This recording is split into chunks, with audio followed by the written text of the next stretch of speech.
With 14 wins in their belt, the Seahawks have the number one seed heading into the 2025 NFL playoffs. But there's always a cost to great success, something the Seahawks are finding out this week. We're going to dive into the head coaching interest in multiple assistant coaches on Mike Macdonald's staff. Coming up next here on our Wednesday edition of Locked On Seahawks.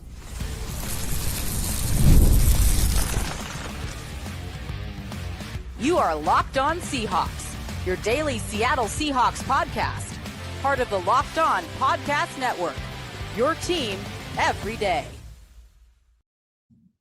Greetings, 12. This is Corbin Smith, host of the Locked On Seahawks podcast, your daily Seahawks podcast, part of the Locked On Podcast Network, your team every day. Glad to be joined, as always, by my co-host in crime, Rob Rang, and a special thanks to all the 12s who are tuning in, whether you're in Snoqualmie, Washington, or Frisco, Texas. Thanks for making Locked On Seahawks your first listen 5 days a week and helping Locked On Podcast Network become the number one sports podcast network. We greatly appreciate your support.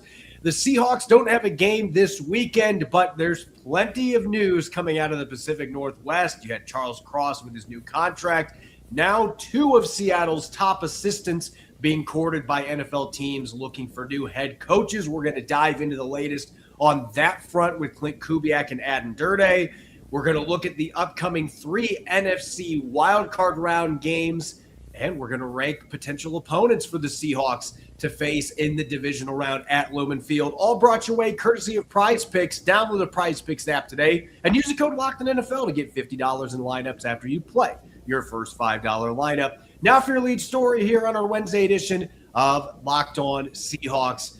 14 wins, the most in franchise history, an NFC West championship, and the number one seed. It's been an incredibly successful season for Mike Macdonald, year 2 with the Seattle Seahawks. But now there's one of the realities that comes with winning football games. Other teams are going to want a piece of the pie, particularly when it comes to coaches. 7 coaching vacancies now in the NFL, with John Harbaugh being let go by the Ravens as the latest one. And with that, there's a lot of jobs open that have to be filled. And of course, teams want to look at one of the best records in football, one of the best teams in football, Seattle.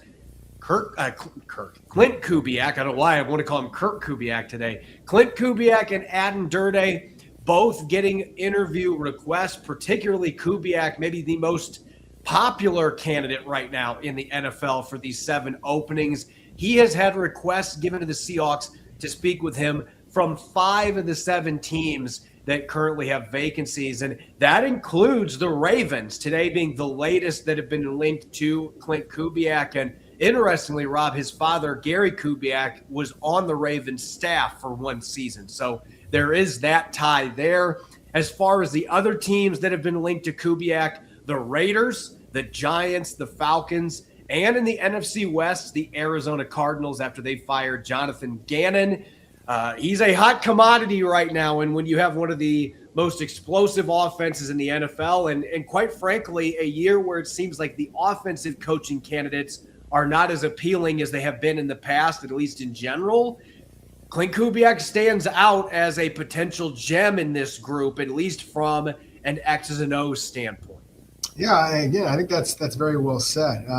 Because it doesn't look like it's a particularly impressive offensive-minded, coaching opportunity or coaching candidates this year. And so Klint Kubiak and all the success that Seattle has had, I think that he very much stands apart. It's actually similar to, the NFL draft process a little bit. And then, of course, we all know that quarterbacks and the value that they have, the Fernando Mendozas or the Dante Moores or Ty Simpsons, those are, the 3 consensus top quarterbacks potentially available. Still, let's see if Moore or Mendoza wind up going to the draft as expected. But still, none of them are necessarily viewed as the elite elite prospect, and yet they're still going to wind up going very early in the draft. Same thing here with Klint Kubiak. Look, and I mean no disrespect to Klint Kubiak. I think that his impact on the Seahawks speaks for itself. I mean, this is a team that was, in the bottom half of the NFL in terms of sacks allowed a year ago, and now they're in the top 5. The explosive offense, despite the change at the quarterback position, the wide receivers, the way that Seattle has incorporated their running backs in a true, running back by committee and make that work. And then the way that they have incorporated the young players, whether it be at the tight end or receiver position. I mean, there's so many different things that are appealing about what Klint Kubiak was able to do. Not just his year here in Seattle, but in previous stops with Minnesota, with San Francisco, with certainly New Orleans most recently. I think all of those things are why NFL teams are correctly checking out what Klint Kubiak has to offer. So I do think that it shouldn't be surprising that he is out there. That said, I do think that there are some quality candidates out there who already have some NFL head coaching experience. You mentioned John Harbaugh being available to teams. So I do think that Kubiak is going to get plenty of interest. Obviously, he's got 5 teams out there that show some interest. I'm fascinated to see if he had his druthers, what would he choose to do? Obviously, you want a head coaching opportunity. Otherwise, he wouldn't be going to these interviews. But I'm just kind of curious as far as, where he might want to go. The young quarterbacks, say in New York with the Giants, potentially Atlanta Falcons, I think that would be very appealing. Certainly going back to a place like the Baltimore Ravens, just because of the fact that they've got a 2-time NFL MVP there and Lamar Jackson, that would be very appealing. I honestly think that probably the least appealing ones would be the one that would impact the Seahawks the most, that being the divisional rival Arizona Cardinals. Yeah, they don't have a quarterback. I mean, you could say Kyler Murray's there, but all signs are pointing to him being gone after this year. And he doesn't strike me as a quarterback that Klint Kubiak would necessarily be thrilled about in his offense. I just don't know that his skill set fits what Klint Kubiak's looking for from his quarterback running this scheme. So I'm actually kind of fascinated by the idea of him and Fernando Mendoza in Vegas. And you'd have Ashton Genty there as your running back, and you've got Brock Bowers at tight end, and tight ends are big in this offense. So I'm wondering if that might be going from Pete Carroll to Klint Kubiak. We'll see. Aden Durde is also drawing interest in the coaching ranks, though to this point only one team reported that wanted to interview with Seattle's defensive coordinator, that being the Cleveland Browns. And I'll say this right now, at least in terms of looking – and look, Klint Kubiak, maybe he will be a great head coach in the National Football League. Nobody knows until a guy gets an opportunity, but he's a very soft-spoken guy. It doesn't necessarily seem like he would be the one that would want to be up in front of the team. And, we know how he feels about press conferences. If he gets hired by a team in a big market like New York, you better be ready to give more than 5-word answers.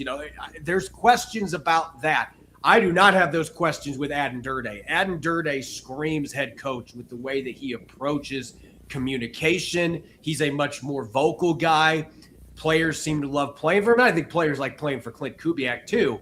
But Durde has more of those intangibles that you need to be a successful head coach, to go with the acumen he's got with understanding technique, coaching up players. The big question mark for him is he hasn't been a defensive play caller. Mike McDonald has been handling that. So any team that hires him as a head coach, you're going to be bringing him in without a full defensive coordinator position. So both these guys, there's some pros, there's some cons, and we'll see if either one of them ends up getting a job. But if I was running a head coaching search, Durde is probably the one that I would be a little bit more intrigued by, because head coaching is much more than just X's and O's and teaching technique. And I think Aden Durde's got a lot of that working for him.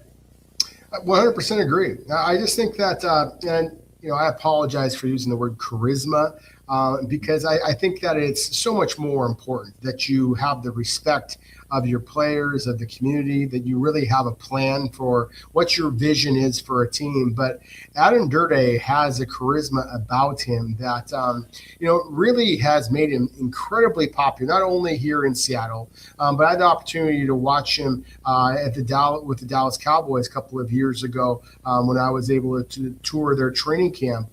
Same thing with Kubiak previously with the New Orleans Saints. And there are just some guys who just kind of have an it factor about them, and Durde has some of that. As you said, though, the lack of experience in calling plays, I think, is going to be a bit of a bugaboo. I think it's interesting that it's the Cleveland Browns that are knocking down the door. I expect Cleveland to cast a pretty wide net.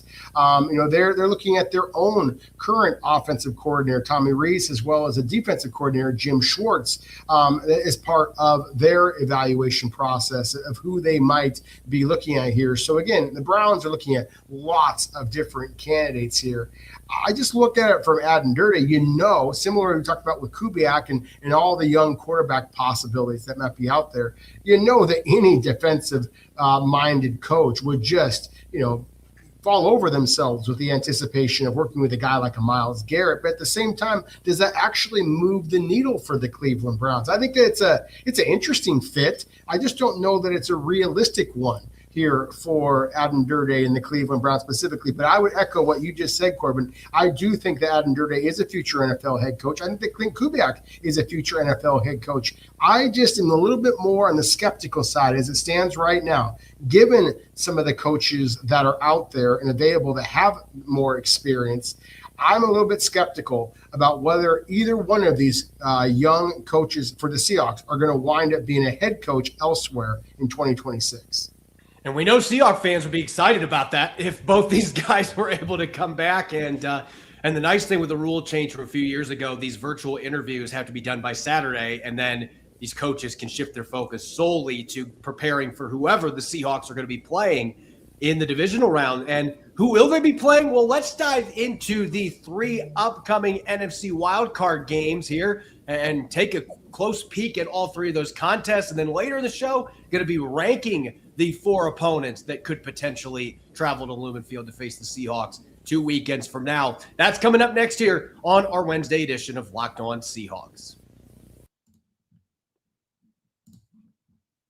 Let's be real. Managing your finances can be overwhelming between subscriptions you forgot about, bills that keep going up, and trying to figure out where all your money actually goes each month. It's easy to feel like you're losing control. And who has time to track every transaction or hunt down hidden fees? That's where Rocket Money comes in, the personal finance app that helps you take control. It finds and cancels your unwanted subscriptions, monitors your spending, and helps lower your bills so that you can grow your savings. I love how it tracks all my subscriptions and lets me cancel them right in the app with just a few taps. No more hunting down customer service numbers. The automatic transaction categorization is a game changer. I can finally see where exactly my money is going each month, and it even consolidates your checking, savings, loans, and investments into a single dashboard so you can get a clear view of your financial picture in entirety. Let Rocket Money help you reach your financial goals faster. Join Rocket Money at rocketmoney.com/locked-on. That's rocketmoney.com/locked-on. The wild card round is here, and FanDuel is officially in playoff mode. Every game during the NFL playoffs, FanDuel is giving customers even more ways to get in the action, because right now, every NFL playoff game day, FanDuel users get a profit boost pack waiting for them inside the app. Each game day, you'll get a pack loaded with multiple profit boosts that you can apply to the bets you like most. Open your profit boost pack first thing on game day and see what boosts you want to apply. The boosts give you more juice than the bets you already like, instead of forcing you to bet on something new. Every play feels bigger, and the boosts make your bets feel that way too. You make your picks, then apply your profit boost to go after even bigger payouts while the playoffs get rolling. Visit FanDuel, an official sportsbook partner of the NFL, and grab your profit boost pack every NFL playoff game day. Welcome back to the Wednesday edition of Locked On Seahawks. I'm your host, Corbin Smith. He's Rob Rang. A special thanks to all the 12s who are tuning in, and thank you, as always, for making Locked On Seahawks your first listen 5 days a week. We greatly appreciate it. You already live your team every day. Now take it up a level and go ad-free by joining the Everydayer Club today. Get Locked On Seahawks with no interruptions, members-only Discord, access, and more, all for just $5 a month or $50 a year. Go to lockedonseahawks.supercast.com or check the link in the show notes to learn more. Okay, Rob, the Seahawks don't play this weekend. We don't have a typical matchup Wednesday. There's no game to get ready for. But we are still going to do Matchup Wednesday, and we're going to do so by diving into the upcoming 3 games in the NFC Wild Card round, the 6 teams that Seattle beat out for that number 1 seed. And looking at the docket this weekend, the Los Angeles Rams, who lost 2 of their last 3 games to slip out of first place in the NFC West, including that Thursday night overtime loss to the Seahawks, they are traveling to Charlotte to battle the 8-9 Carolina Panthers, who are going to be going into the playoffs on a bit of a losing streak here, but they're in the playoffs. That's all you got to do is get in.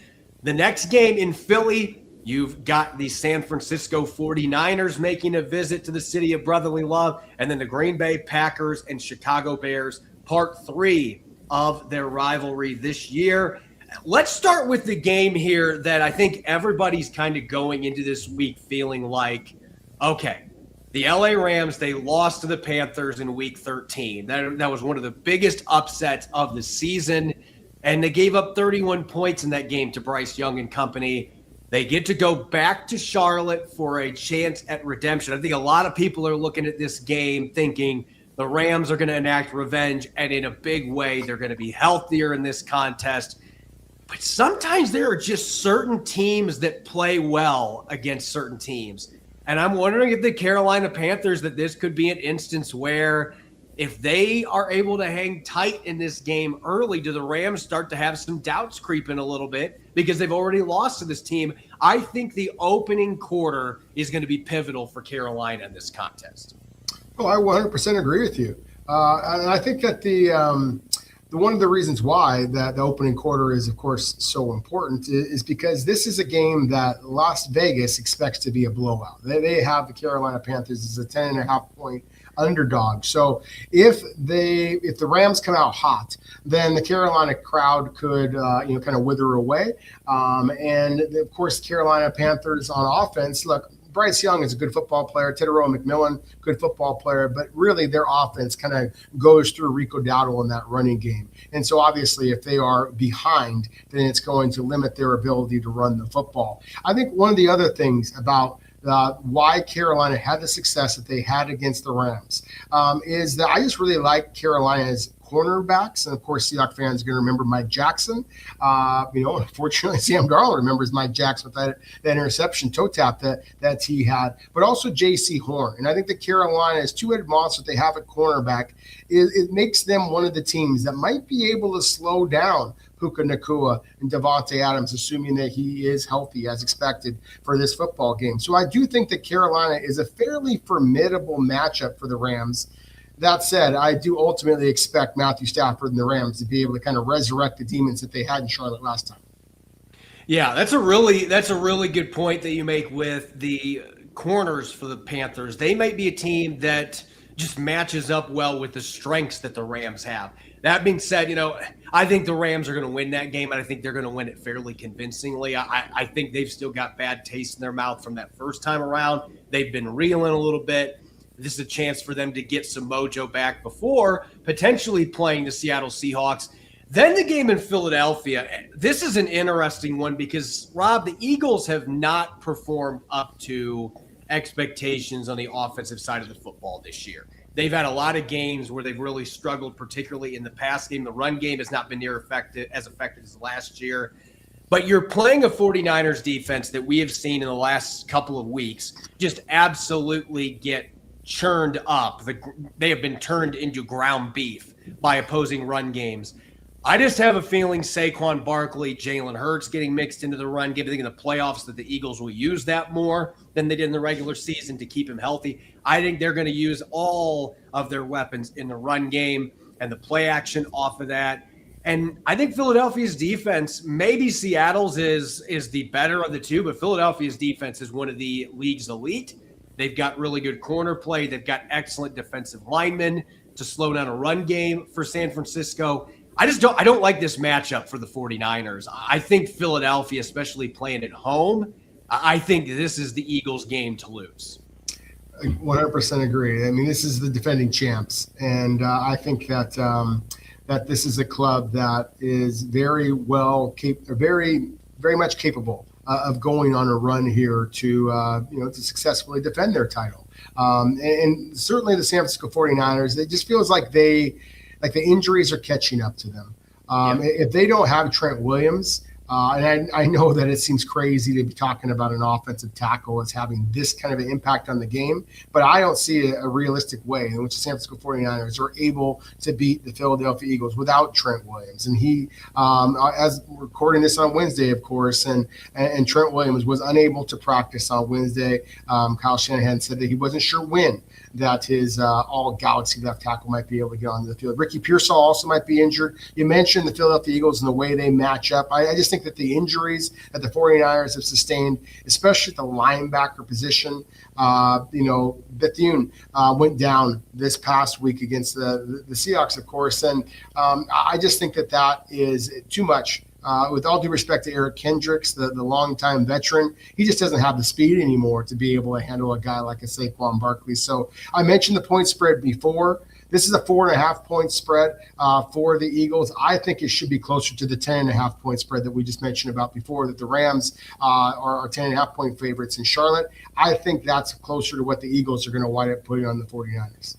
Yeah, and I think really the most fascinating game this weekend in the NFC is the last one we're going to talk about. Part 3, Chicago and Green Bay at Soldier Field. The Bears have lost 2 straight games going into the postseason, and it's kind of similar to the 49ers in the sense that it hasn't been injuries that have necessarily caused this problem, but I just do not trust the Chicago Bears to stop anybody consistently enough to win in the playoffs. The Packers are going to have Jordan Love back in this game. I trust Jordan Love more than Caleb Williams in a game of this magnitude, at least right now. I think Green Bay should be able to run the football on the Chicago Bears. And I know that these two teams have had back and forth affairs, the 2 games early this year. I expect it to be close, but I would be leaning to Green Bay going into Chicago and getting it done, which in that case, they're the lowest seed. We know they're traveling to Lumen Field if they beat the Chicago Bears. I really like the defense for Green Bay. Not having Micah Parsons hurts a lot, but this is a good defense before they traded for him. I just have a feeling they're going to be able to get more stops than what Chicago. Their defense has been awful for the last 5 or 6 games, and the offense has saved them a lot of the time. It started to catch up with them. Even at home, Green Bay has played really well over the years at Soldier Field. I think the Packers get this one done. Well, I'm not saying that you look a lot like Desmond Howard and I don't look a lot like Lee Corso, but not so fast, my friend. I mean, if I had a Chicago Bears either helmet or a bear mascot kind of head I could put on, I would be wearing that right now. I am a believer in Caleb Williams and the Chicago Bears. I think that they match up pretty well against Chicago. I think that you make an excellent point, however, with especially with Josh Jacobs in the running game. I worry about the Green Bay Packers receivers. Now they're getting Jaden Reed potentially back in this football game, and I think that could be a significant addition for their club. But at the same time, I just think that Chicago's got something going this year. I like the way that they're running the football. I like this is the fourth quarter magic that is Caleb Williams, and I think at home, I think that Chicago is able to get the job done. But I 100% agree with you. I think that this is easily the most competitive game of the NFC divisional playoffs. Yeah, I do think this is going to be the down-the-wire game of the 3. I think Philadelphia. I think Philadelphia takes care of business against San Francisco pretty handily. I think the Rams have a fairly convincing win. This would be the game that I could expect that coin flip, so to speak. And that's the way the regular season played out when these two teams played in their 2 previous matchups. I don't expect anything different this time. I have a feeling Green Bay is going to pull this off. We shall see. When we come back, now that we've previewed these games, let's dive into the scenarios for who the Seahawks are going to play. And Rob and I are going to rank potential opponents for the Seattle Seahawks in the upcoming divisional round. Get to that up next here on our Wednesday edition, Locked On Seahawks. Hey guys, draft pick positions have now been set, at least up to the playoff teams. And so many teams are looking for their franchise quarterback. Ever wished to become a pro QB, getting drafted first overall by the Raiders? Well, now you can. There's a mobile game just for you called Ultimate QB Football Legend. In this game, you step into the cleats of a number one draft pick quarterback, and it's your job to lead your team to greatness to help turn a failing franchise into a dynasty. This is the number one QB career mode on the mobile app market. It introduced the most realistic environment with full career control, sign contracts, train and upgrade yourself, build chemistry, and evolve your teammates. Give input to your GM on roster moves, play the actual games in 2D, and rise through the ranks to become a pro football legend. Ultimate QB is totally free to play. There's no ads, and it works 100% offline. Perfect for when you want to sneak in a quick game or two on the go. Just head over to ultimate-qb.com. That's ultimate-qb.com, or search for Ultimate QB in your app store. And we've got something special just for you guys. Use the promo code LOCKEDON, all caps, in the game store to get a free boost at the start of your career. Ultimate QB Football Legend QB1. It's your legacy. Welcome back to the Wednesday edition of Locked On Seahawks. I'm your host, Corbin Smith. He's my co-host in crime, Rob Rang. A special thanks to all the 12s who are listening in. And thank you, as always, for making Locked On Seahawks your first listen 5 days a week. We greatly appreciate it. The Seahawks will be observers this weekend as the NFC's bye team, the number one seed. 3 games going on. The Seahawks will figure out by the end of the day on Sunday who they are going to be playing, when they are going to be playing at Lumen Field in the divisional round. Rob, we just broke down those 3 games. Now we are going to look at these teams individually. And first off, I want to start off with how the Seahawks will get their opponent, how it's going to be decided. So let's say that everything goes chalk and the home teams all win this weekend, 2, 3, 4. Since the Seahawks are the 1, they will play the number 4 seed, in that case, the Carolina Panthers, a rematch from Week 17, this time happening at Lumen Field. That's how they would play the Panthers. What I think is the more likely scenario, or the more likely scenarios here, one of these teams, at least one of these road teams, winning in the wild card round. The Rams are 10.5-point favorites in Charlotte. You and I both agree there's a really good chance they're going to get revenge for that loss in Week 13 to the Panthers. 49ers going to Philadelphia. They're the 6th seed. If they're the lowest seed that advances, then the Seahawks quickly get another rematch against their rivals from the Bay Area. And then the Green Bay Packers, this is the easiest one. If the Green Bay Packers upset their rival Bears at Soldier Field, then we know the Green Bay Packers are going to be traveling to Seattle to face the Seahawks in the divisional round. So that is how these opponents can come to Seattle, all the different scenarios. Now let's talk about what the Seahawks should want to see happen. These are all playoff teams. There's not a super easy team on here necessarily, but ranking these 4 possible opponents, easiest to most difficult, Rob, I'm curious how your list looks. Well, I certainly think that playing a Carolina Panthers team that you basically manhandled 27-10 in Charlotte a couple of weeks ago, I think that would be the easiest scenario for the Seahawks. Now, I struggle using the word easy because I just have too much respect for Dave Canales and the Carolina Panthers squad. I think that they're a good team. I just think that the Seahawks are a runaway train at this point. And the Carolina Panthers, just because I don't know that they have a quality second target other than Tetero and McMillan. I just think that Seattle would match up pretty well against Carolina. So to me, they would be the easiest candidate to come to Lumen Field. Yeah, and you and I are in agreement there. I think, look, I don't like using the word easy because these are all playoff teams. And I know they have a losing record. However, I also know Carolina's beaten some pretty good teams this year. I also know that they were tied with the Seahawks at halftime a few weeks ago. So a few things fall their way in the second half. Who knows how that game ends up unfolding? The Seahawks pulled away in the second half with a couple turnovers, but it was a tight, notched up game up to that point. So that being said, I think Bryce Young is the worst quarterback of the 4 that is here. He is the least tested in terms of playoff games. This will be his first playoff game ever coming up against the Rams. And I just don't trust their playmakers away from McMillan, as you said. I think there's a lot of things working against them. Now, where I've been torn is the second team, because we're looking at the divisional round and not the wild card round when the Seahawks would be playing these teams.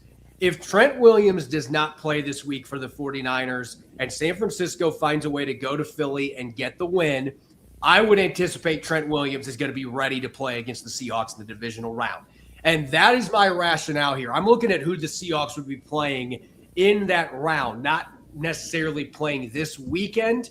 San Francisco with Trent Williams, I trust them just a little bit more to be dangerous than I trust Green Bay without Micah Parsons, who we know is not going to be playing this game. And they're without Tucker Kraft, their standout tight end. They are missing pieces. I just think San Francisco has a little better all-around team with Trent Williams healthy. That is really a toss-up between those two teams. But I actually have Green Bay as the second easiest team on here. And again, that doesn't mean that that is going to be an easy game. I think Green Bay could come to Seattle and make life very tough on the Seahawks. But I think San Francisco with a healthy Trent Williams in the divisional round, George Kittle, and all the pieces they still have, and the familiarity there, round 3 is always tougher than anything in terms of trying to beat a team twice in a row. I think that San Francisco would be number 3 on my list for that reason. No, I think that that's well said. I think that the San Francisco 49ers, even if they don't have Trent Williams and they somehow are able to beat the Eagles, then my goodness, then they are a team. Kyle Shanahan has shown yet again that he is a masterful coach. And I just think that when I think of the San Francisco 49ers, I think of just the resiliency they've shown. And kind of the polar opposite of what you just talked about with the Carolina Panthers, the lack of experience with Bryce Young. Obviously, Brock Purdy, Christian McCaffrey, George Kittle. You're talking about boatloads. And of course, Kyle Shanahan, talking about boatloads of experience on that side. So I personally think that there is a significant gap between Carolina and then San Francisco. I think that they are a much more formidable opponent. But as I mentioned before, without Trent Williams, I think that you could see the Seahawks basically just kind of control the game against the 49ers this time around the same way they did last week. I think that you would see Brock Purdy be effective, but at the same time struggle to get actual touchdowns. And because the 49ers have the injuries that they have had on defense, I think that Jackson Smith-Njigba would love another opportunity to go against Diamador Lenore and kind of quiet that constantly moving mouth a little bit. I just think that it would be an opportunity for Seattle to potentially splash. Whereas the other two opponents, whether it be the Los Angeles Rams or the Chicago Bears, I don't see a scenario in which Seattle just runs away with the victory. But I do think that there is a scenario where they could do exactly that against the 49ers at Lumen Field. Yeah, and I think, this is really one of those things where both those teams have a number of injuries that they're dealing with, Green Bay and San Francisco, but they both are well coached. They both are playoff experienced. There's a lot of reasons to think that that's not a good draw. Like, both those teams would be tough draws coming to Lumen Field, even with those injuries. The team that I think you and I could both be in agreement, I know the Rams lost in Atlanta, and I know that they lost that heartbreaker to the Seahawks, but they're going to most likely have Devontae Adams back for the playoffs here. And you put him back with Puka Nacua. They can score points with anybody. Matthew Stafford is a Super Bowl winning quarterback.